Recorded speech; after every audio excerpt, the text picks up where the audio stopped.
Olá, esta é mais uma mensagem do pregador Paul Washer, onde ele aborda o assunto Evidências da Verdadeira Conversão. E ele começa a sua pregação dizendo: hoje a minha maior preocupação é a sua alma. Se você morresse agora, para onde você iria? Hoje eu quero pregar como um homem morrendo. No que você está confiando? Onde está a evidência da sua fé? Como você sabe que é um cristão? Eu sei que muita coisa está acontecendo em todo o mundo. Eu quase nunca penso nessas coisas, eu não me importo.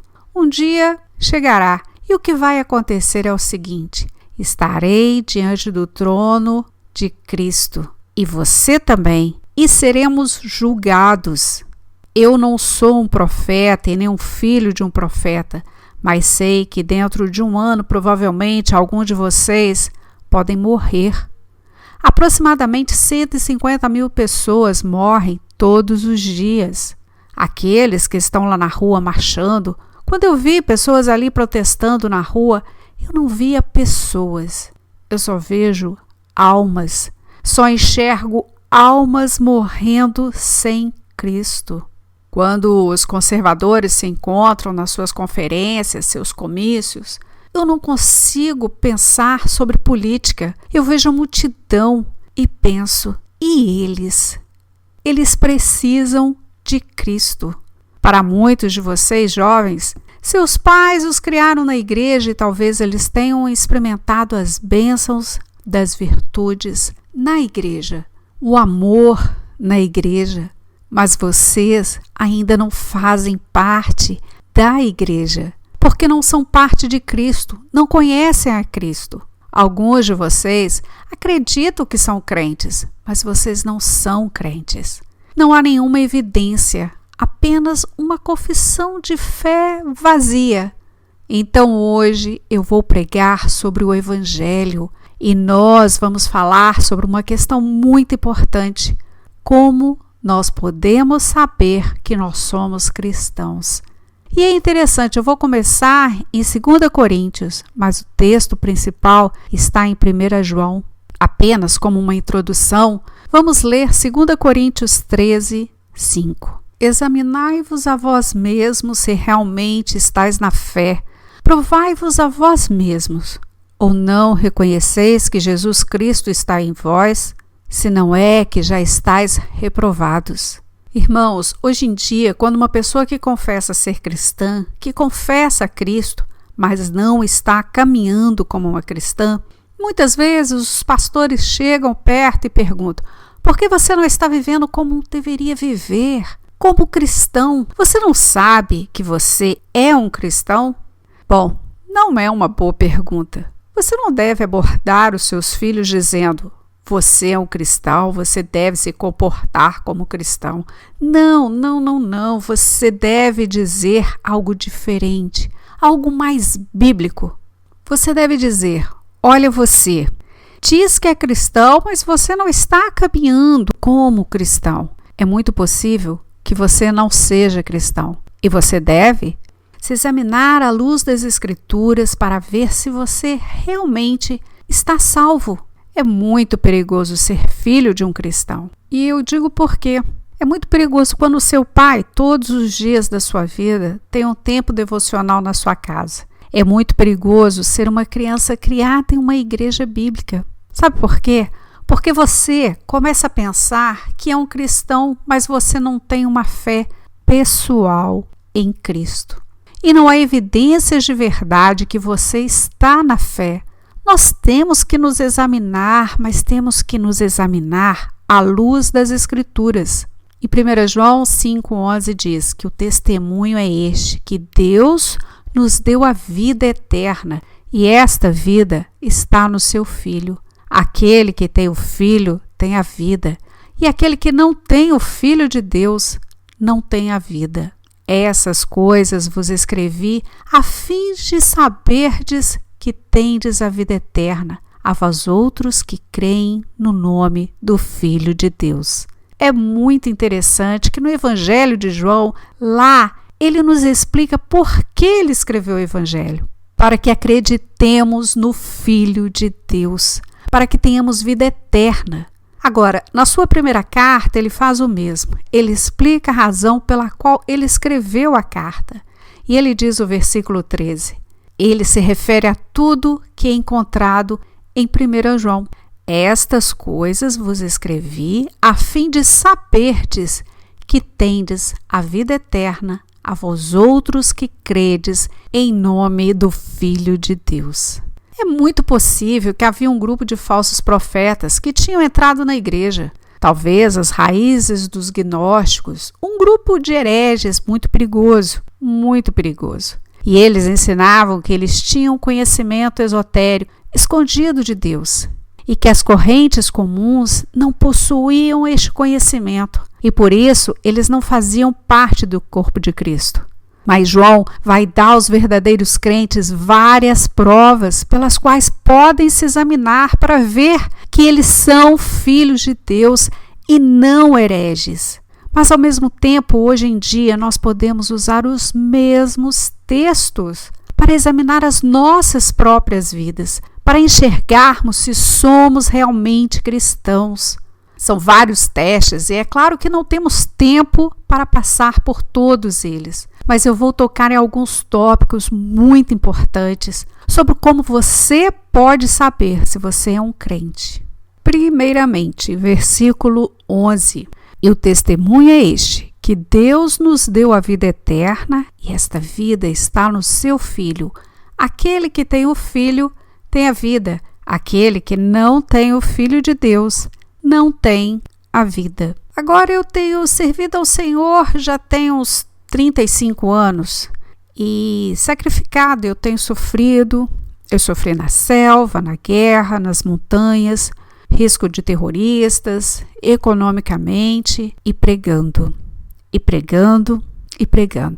Iniciei orfanatos, eu vivi com pessoas da rua, eu trabalhei com as crianças abandonadas e se eu morresse agora, eu iria para o céu.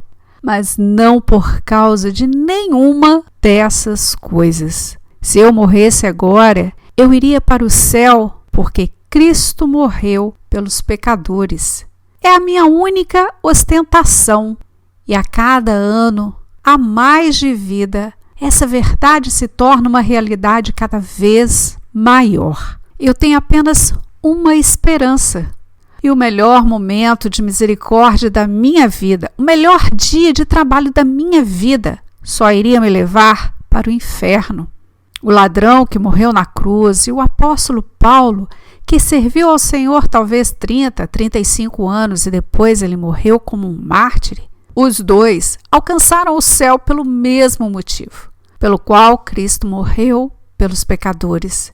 E as nossas obras não acrescentam em nada ao que Cristo fez.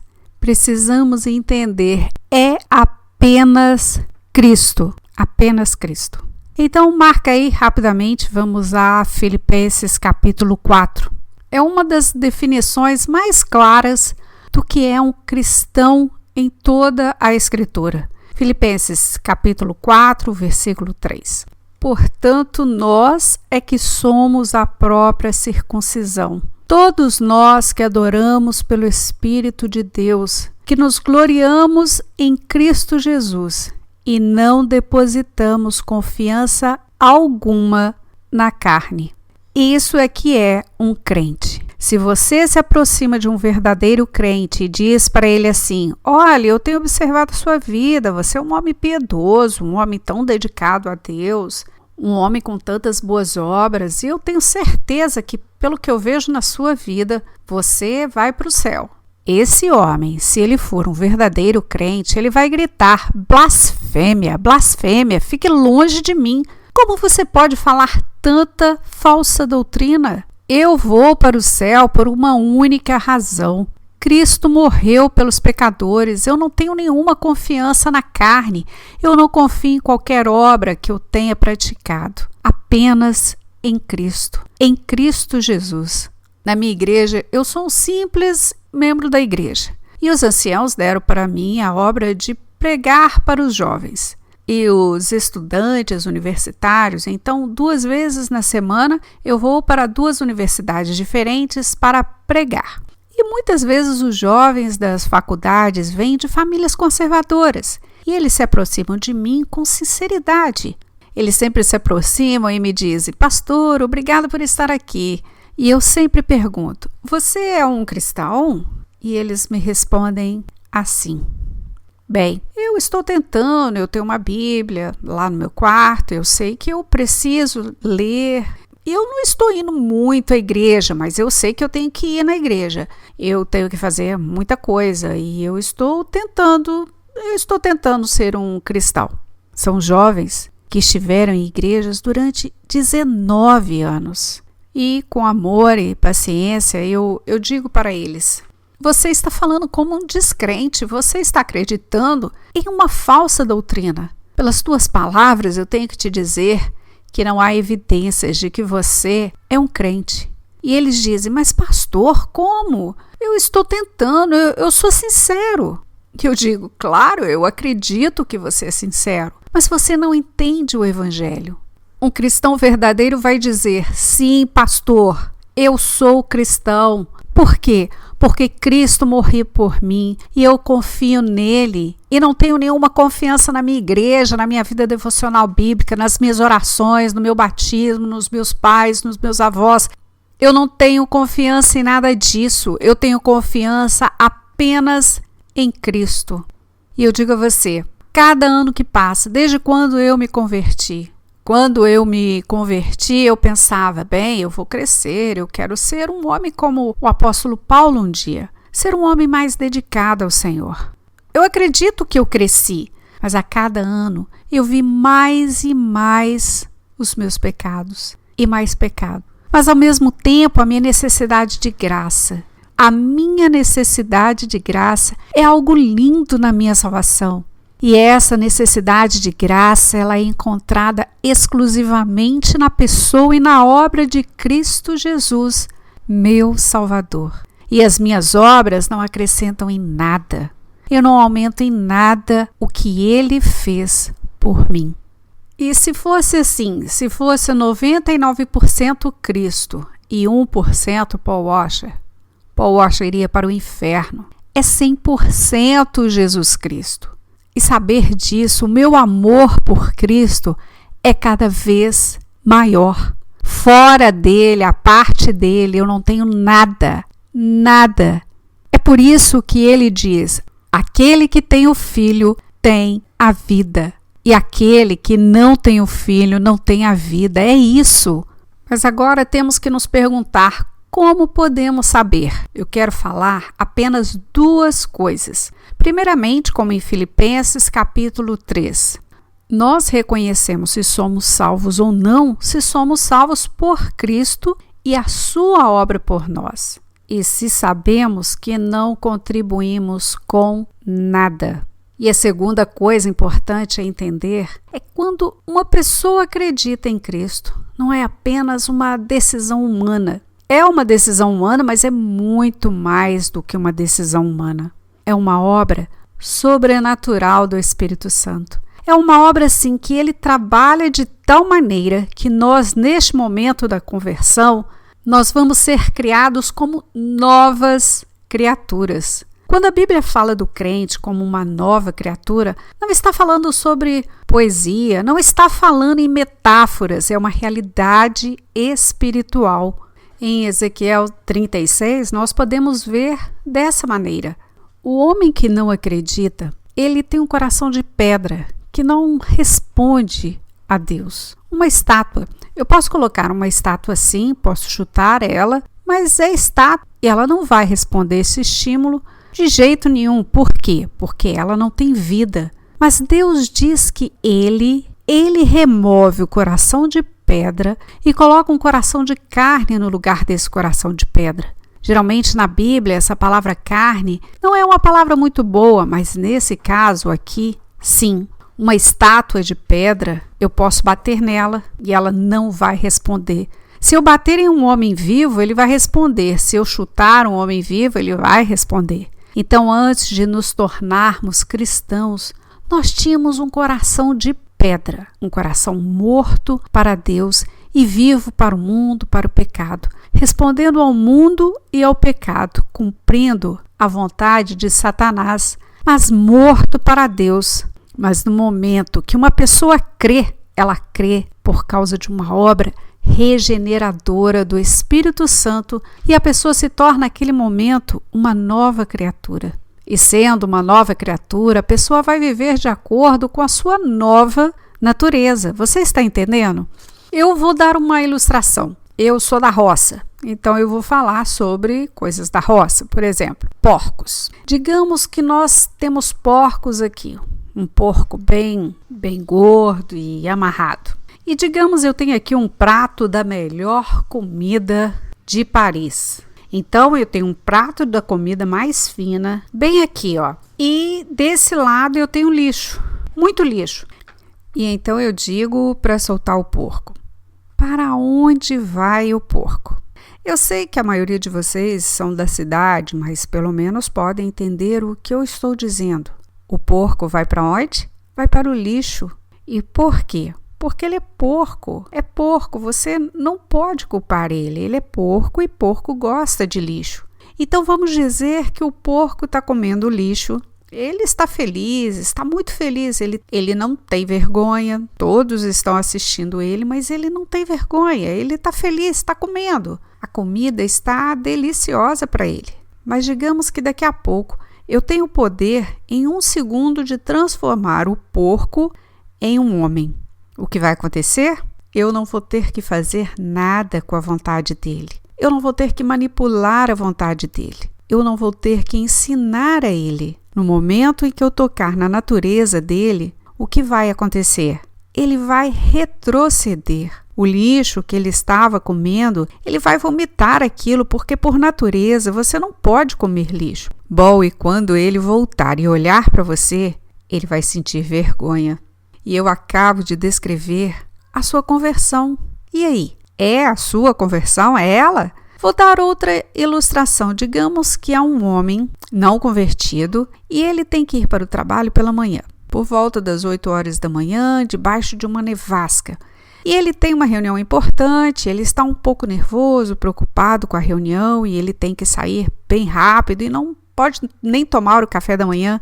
Sua esposa não preparou nada e quando ele está prestes a sair pela porta, a esposa dele sai do quarto com aquele cabelo tipo medusa e com aquele pijama que eu não sei, um pijama um tanto esquisito. E aí ela diz: leva o lixo para fora. E ele vira e começa a gritar: por que você está falando assim comigo? Por que você é assim? Por que seu cabelo é assim? Por que você não carrega o lixo? Você é uma mulher preguiçosa, enfim. E ele sai pela porta. Ele sai pela porta convicto e totalmente justificado. Ele não sente convicção de pecado. Ele está sentindo raiva, claro. Porque para ele, a esposa dele é quem tem culpa. Então ele é um homem inocente e ele está livre. E ele vai para o trabalho dele e não vê nenhum problema, não vê problema algum nisso. 6 meses depois, ele se converte. Aí, mais ou menos 6 meses no discipulado, e um dia ele está saindo pela porta da casa dele, ele tem uma reunião, ele está um tanto preocupado, porque é uma reunião muito importante. Ele vai chegar atrasado, o chefe dele vai ficar bravo com ele, então a esposa dele, de novo, a esposa dele ainda não se converteu. Todavia, ela vem com o mesmo pijama bizarro, com o mesmo cabelo de medusa, e ela sai e diz: leva o lixo para fora. E ele fica com raiva. E ele vira e fala: por que é sempre assim? Eu tenho que sair para trabalhar e você nunca trabalha, o seu cabelo está aí. Bem, e aí ele corre para o trabalho. Bom, aí você diz: mas eu pensei que ele tinha se convertido. No momento em que as palavras saíram da boca dele, foi como uma faca atravessando o coração dele. Por quê? Porque ele é outra pessoa. Ele tem um coração vivo agora, mas ele continua na rebelião dele. Ele saiu para o trabalho, ele pega o carro, mas o homem está sofrendo. Ele não pode nem pensar na reunião no chefe. Ele pensa apenas no pecado que ele cometeu. Ele foi impaciente, rude com a esposa dele, mas ele ainda segue. Ele chega no escritório, ele entra na sala para ter a reunião com o chefe e tudo mais. Mas depois de 5 minutos ele diz: olha, chefe, só um minuto, eu tenho que fazer uma coisa ali. Ele vai até o telefone e ele diz: esposa, me perdoa, porque pecar contra você é pecar contra Deus. Bom, ele não é um homem perfeito, mas ele é um homem mudado. Ele é uma outra pessoa. Há uma história de Agostinho. Ele era um homem imoral, um pecador. E um dia depois ele se converteu.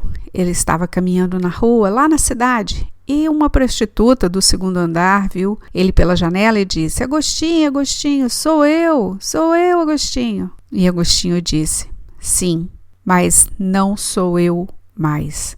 E ele não é um homem perfeito, mas é um homem mudado. De vez em quando, ele pode ser enganado, ele pode se esquecer de quem ele é, e ele pode voltar para o lixo. Mas no momento que ele começar a comer, ele sabe. E ele, naquele momento, não pode aguentar mais. E ele sente vergonha. E por quê? Não porque ele simplesmente tomou uma decisão. Não. É porque agora ele é uma nova criatura. Você está entendendo? Vamos lá para 2 Coríntios, capítulo 5, versículo 17. A palavra de Deus diz: e assim, se alguém está em Cristo, é nova criatura, e as coisas antigas já passaram. Eis que tudo se faz novo. Boa tradução, mas está faltando um pouco. Por quê? Porque se pessoalmente está dizendo assim, não como um indivíduo, não no momento em que uma pessoa está em Cristo por intermédio da obra regeneradora do Espírito Santo. Essa pessoa é uma nova criatura. E o texto diz literalmente que se alguém está em Cristo, é uma nova criação. Então, se você está falando sobre o céu e a obra regeneradora, você está falando mais. É como você saber que Deus vai recriar o mundo. Vai haver uma nova criação. No momento em que a pessoa confia em Cristo, ela mesma se torna uma nova criatura. E, ao mesmo tempo, ela entra numa nova esfera. Esfera é a palavra, é uma esfera assim, de uma nova existência, uma nova criação que começou naquela pessoa. É um homem totalmente diferente. É o início de uma nova criação, não apenas em relação a ele, mas em relação à própria criação. E agora está vivendo totalmente debaixo de novas regras. E é uma existência totalmente diferente. E a propósito, ele tem que amadurecer. E é algo excepcional o que aconteceu. Uma vez eu estava falando com algumas pessoas sobre a criação e a manifestação do poder de Deus na criação do universo. Eu argumentei que, embora na criação do universo haja uma manifestação praticamente infinita do poder de Deus, mas eu argumentei que na conversão de um pecador há uma maior manifestação do poder de Deus. E isso é verdade. Então haverá evidências, provas concretas de mudanças. Quando eu era jovem, eu usava uma ilustração que, digamos, eu estou atrasado hoje para pregar e eu cheguei 15 minutos atrasado. Aí o irmão se levanta e diz: por que você chegou atrasado? Você quer que todos fiquem te esperando? Por que não chegou na hora certa? Aí eu digo: irmão, me desculpa, por favor, eu estava vindo na estrada e um caminhão com cerca de umas 30 toneladas, ele saiu da rota dele e ele colidiu com o meu carro e o caminhão estava vindo a cerca de uns 60 milhas por hora e ele tinha 30 toneladas. E assim bateu no meu carro. E é por isso que eu cheguei atrasado. Ele vai olhar para mim e dizer: Paulo, existem duas coisas. Ou você é um mentiroso ou um louco. Porque você não pode ter uma batida com um caminhão de 30 toneladas sem sofrer nenhuma alteração. Então eu pergunto: como as pessoas que tiveram um encontro com Deus seguem inalteradas? Quem é maior, Deus ou um caminhão? Você vai ser mudado. E não apenas vai ser mudado, mas você vai continuar a mudar. Porque aquele que começou a boa obra em ti vai terminar. Então, vamos ver algumas mudanças e vamos voltar a 1 João. Já estabelecemos que uma das maiores referências de fé verdadeira é que você não tem confiança na sua carne nem nas suas obras, mas que toda a sua confiança está colocada, depositada na pessoa e na obra de Cristo. Mas também existem diferenças nas nossas vidas. 1 João 1,5, que diz: esta é a mensagem que da parte dele temos ouvido e vos anunciamos, que Deus é luz e não há nele treva nenhuma. Há duas maneiras de enxergar este texto. Quando nós pensamos sobre luz, pensamos imediatamente em santidade. E pode ser pelo menos que, em parte, é o significado. Algo muito maior aqui que pode nos ajudar a entender o texto. Os gnósticos acreditavam que Deus era muito esotérico e que estava na escuridão e que a vontade da sua pessoa era um mistério e que ninguém poderia conhecê-lo sem uma revelação mística. E quando João diz aqui que Deus é luz, o que ele está dizendo é: Deus nos revelou quem ele é e a sua vontade foi revelada nas Escrituras e nos ensinamentos apostólicos. Deus não está escondido como um mistério. De acordo com as Escrituras, nós sabemos muito bem como é a natureza de Deus. Nós também sabemos muito bem qual é a vontade de Deus, porque Deus é luz. Ele se revelou e então ele disse que se dissermos que mantemos comunhão com ele e se dissermos que somos crentes e que temos um relacionamento com Deus, mas andamos nas trevas, mentimos e não praticamos a verdade. Se, porém, andarmos na luz como Ele está na luz, mantemos comunhão uns com os outros, e o sangue de Jesus, seu Filho, nos purifica de todo o pecado. A ideia é: andar na escuridão é andar de maneira que contradiz o que Deus diz sobre si mesmo e acerca da sua vontade. É caminhar de uma maneira que contradiz a revelação de Deus a respeito de si mesmo. Então, uma pessoa que diz basicamente: eu sou um cristão, mas ele caminha e anda de uma maneira que contradiz tudo o que Deus revelou sobre os seus atributos e sobre a sua vontade, este homem está mentindo e ele está enganado, ele está assim enganando. Você está entendendo agora? A palavra andar aqui é peripateio e não é simplesmente andar de andar em todas as áreas da sua vida, é também no tempo presente. Está falando sobre o estilo de vida.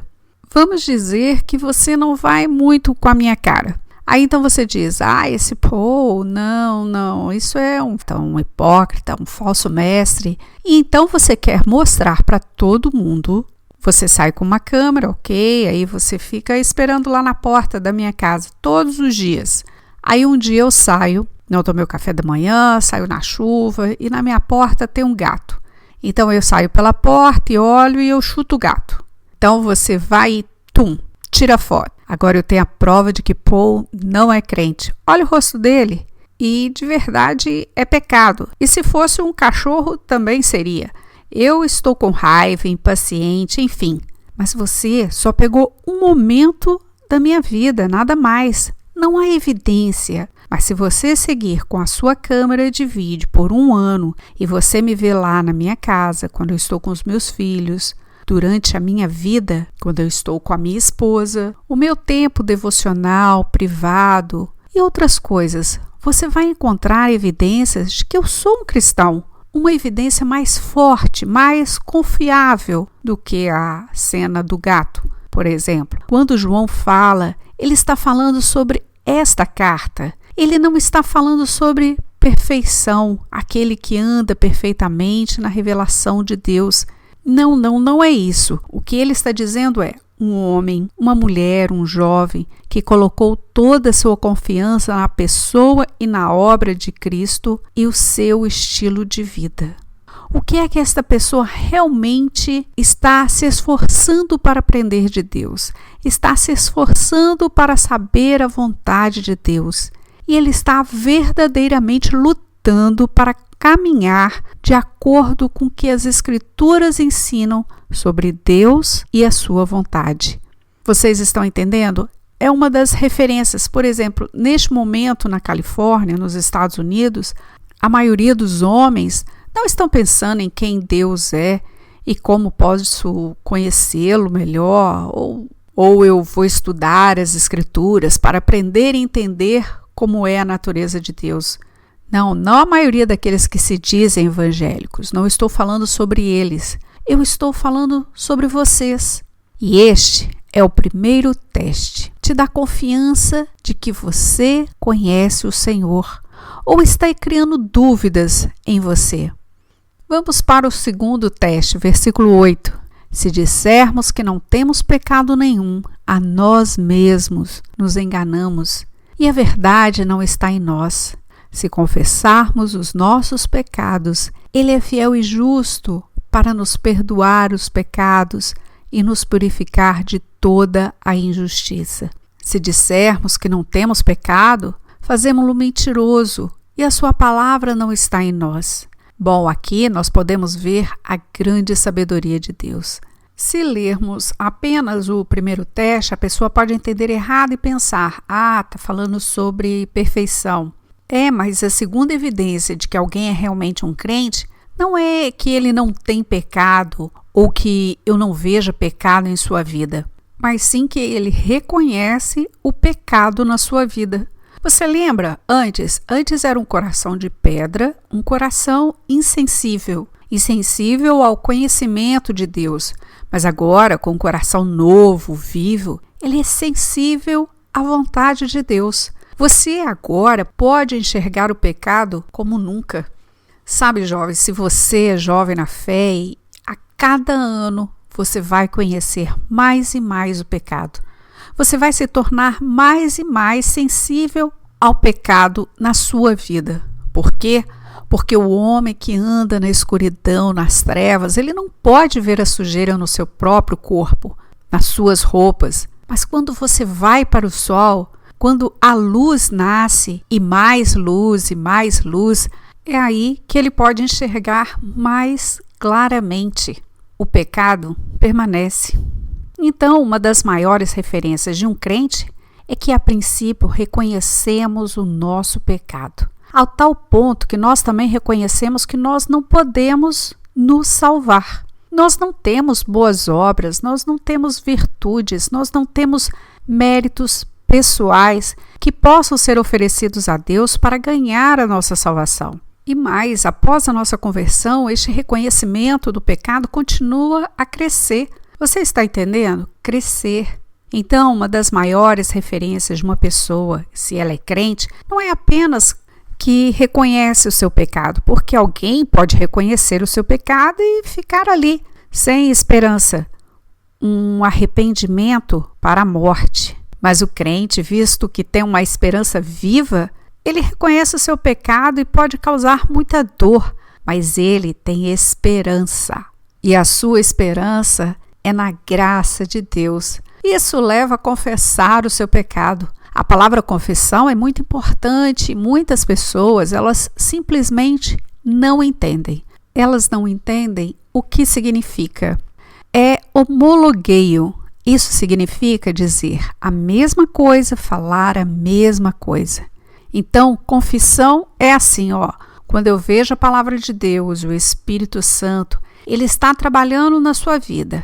E um dia, lendo as Escrituras, você reconhece que tem sido impaciente com a sua esposa. E o Senhor, por intermédio do Espírito dele, por intermédio da palavra dele, ele está dizendo que você pecou, que foi impaciente com a sua esposa. Confissão é quando você diz, Senhor, o que o Senhor diz sobre mim é verdade. E eu falo a mesma coisa. Eu fiz exatamente o que o Senhor me disse. Eu pequei contra minha esposa, eu fui impaciente com ela. Me perdoe. Não, está tudo bem, é um pecado. Olha, há muito aqui, muito que nós poderíamos dizer aqui da beleza da confissão na vida do crente. Mas eu muitas vezes me encontro, como nós dizemos lá no Peru, eu me encontro em Massassa, onde eu me sinto mais confortável entrar numa igreja muito grande, muito carnal, e carnal e superficial, horrível. É onde eu gosto de estar. Por quê? Para pregar. Mas algo que eu tenho visto algumas vezes quando eu estou pregando, eu tenho visto o Espírito Santo. Ele começa a trabalhar e as pessoas começam a chorar e outras coisas e tal. E algo interessante que eu tenho visto, depois de falar com o pastor, é que Aqueles que estão quebrantados, chorando, são os membros que geralmente são os mais piedosos. Os membros da igreja que são os mais carnais, que basicamente não são convertidos, se sentem lá assim, sem afeto. Estamos vendo a divisão entre as ovelhas e os bodes, não é verdade? E uma das maiores marcas do cristão é a sensibilidade ao pecado do homem. Se você é como eu, você pode passar o pior momento em que você vai estar em um tanto ocupado, talvez no ministério, outras coisas, e aí você começa a perder a sensibilidade. É nesse momento que você precisa ter cuidado, você deve voltar para as escrituras, você deve voltar para o conselho, falar com a sua esposa, algo assim. Você tem que progredir, voltar para a sua sensibilidade ao pecado. É algo que você tem que cultivar. Estão me entendendo? Agora vamos para o outro teste, capítulo 2, versículo 3.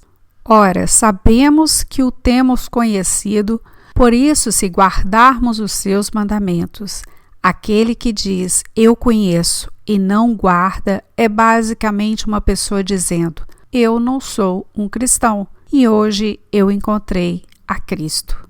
É uma pessoa que fala com ênfase e diz, aquele que diz, eu o reconheço, e não guarda os seus mandamentos, é mentiroso, e nele não há verdade. Aquele, entretanto, que guarda sua palavra nele, verdadeiramente tem sido aperfeiçoado no amor de Deus e sabemos que estamos nele.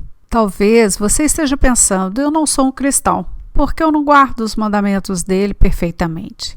De novo, ele não está falando sobre perfeição, ele está falando sobre um relacionamento e um estilo de vida. Antes de encontrar a Cristo, eu não queria saber de nada sobre os mandamentos dele. Eu não queria me esforçar para obedecer os mandamentos dele. E eu não tinha nenhuma afeição quando eu não quebrava os mandamentos dele, nem com a minha habilidade de pecar. Mas no momento em que eu me converti, o meu relacionamento com a palavra de Deus mudou. Eu comecei a querer saber o que o Senhor diz. Como um jovem, como eu devo viver, o que eu devo acreditar, como eu devo falar, como eu devo agir, qual deve ser o propósito da minha vida. E buscando os mandamentos de Deus e se esforçando para realizar o que eu aprendi. E quando eu pecar, eu pequei e eu senti a dor, confessando os meus pecados e recomeçando de novo. Quando uma pessoa me diz, eu tenho um novo relacionamento com Cristo, eu sempre pergunto para ela, você tem um novo relacionamento com o pecado? Porque se você não tem um novo relacionamento com o pecado, você não tem um novo relacionamento com Cristo. Eu tenho um novo relacionamento com Cristo? Você tem um relacionamento com os mandamentos dele?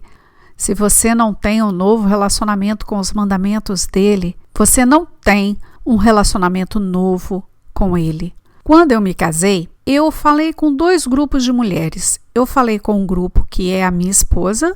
Para minha esposa eu disse sim. Quando o pastor me perguntou, quer se casar com essa peruana? Sim, sim, todo dia, sim, sim. Quando eu disse para ela sim, eu disse para o outro grupo não.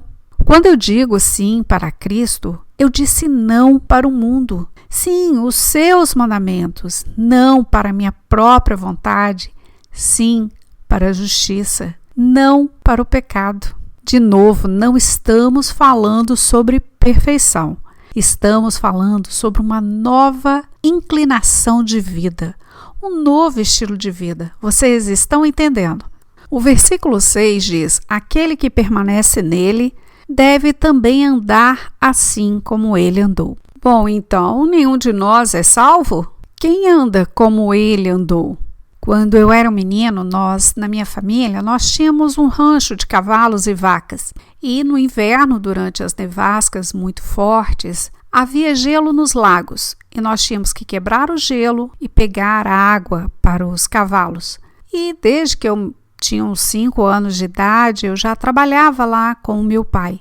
E é assim que é a vida na fazenda. Meu pai era um homem muito grande, muito forte, e eu era um ratinho, de pequenininho perto dele. Bom, meu pai carregava os baldes grandes, cheios de água na neve, e eu podia ver as pegadas dele na neve. E eu pegava os baldes também com a água. Eu tentava colocar os meus pés nas mesmas pegadas do meu pai.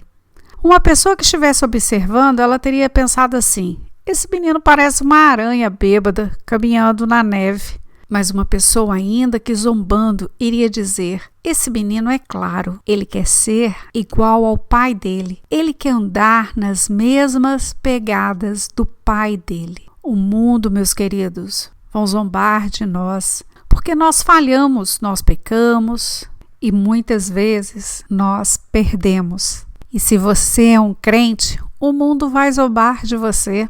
Agora, se o seu desejo é ser como Cristo, esta é mais uma prova. Vamos ao versículo 7, que diz: Amados, não vos escrevo um mandamento novo, senão um mandamento antigo, qual desde o princípio tiveste este mandamento antigo, que é a palavra que ouviste.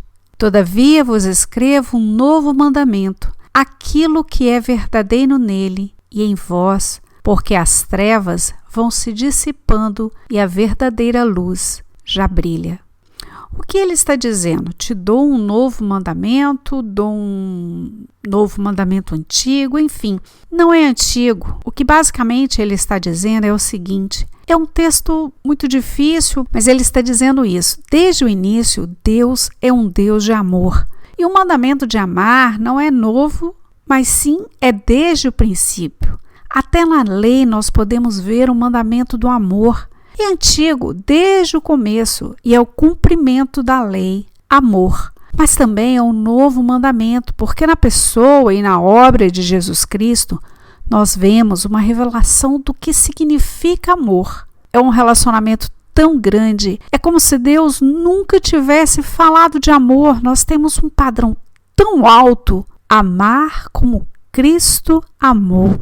É uma das maiores evidências de que você é um crente, é que você ama o povo de Deus. Você ama os cristãos. Jovens, se vocês sempre querem estar com os incrédulos, falando como os incrédulos, é porque vocês provavelmente são incrédulos. Eu amo a palavra de Deus, eu amo os irmãos, mas eu também amo estar na floresta, na selva, nos rios, pescando, caçando. Eu falo de outras coisas.